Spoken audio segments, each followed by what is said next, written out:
ये कौन सखी हैं जिनके लोहू की अशरफियां छन छन छन छन। धरती की पै हम प्यासी कशकोल में ढलती जाती हैं, कशकोल को भरती जाती छन छन छन छन। ये कौन जवां है अर्ज़े वतन, ये लख लो जिनके जिस्मों की भरपूर जवानी का कुंदन।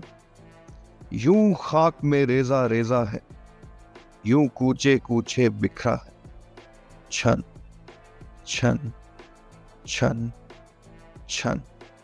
ऐ अर्ज़े वतन, ऐ अर्ज़े वतन, क्यों नोच के हंस हंस फेंक दिए इन आंखों ने अपने नीलम, इन होंठों ने अपने मरजा, इन हाथों की बेकल चांदी किस काम आई, किस हाथ लगी छन छन छन छन। ऐ पूछने वाले परदेसी, ऐ पूछने वाले परदेसी, ये तिफलो जवां उस नूर के नौरस मोती हैं, उस आग की कच्ची कलियां हैं जिस मीठे नूर और कड़वी आग से जुल्म की अंधी रात में फूटा सुबह बगावत का गुलशन और सुबह हुई मन मन तन तन।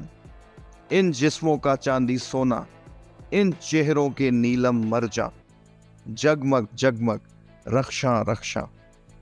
जो देखना चाहे परदेसी पास आए देखे जी भर कर, ये जीस्त की रानी का झूमर, ये अम्न की देवी का कंगन छन छन छन छन।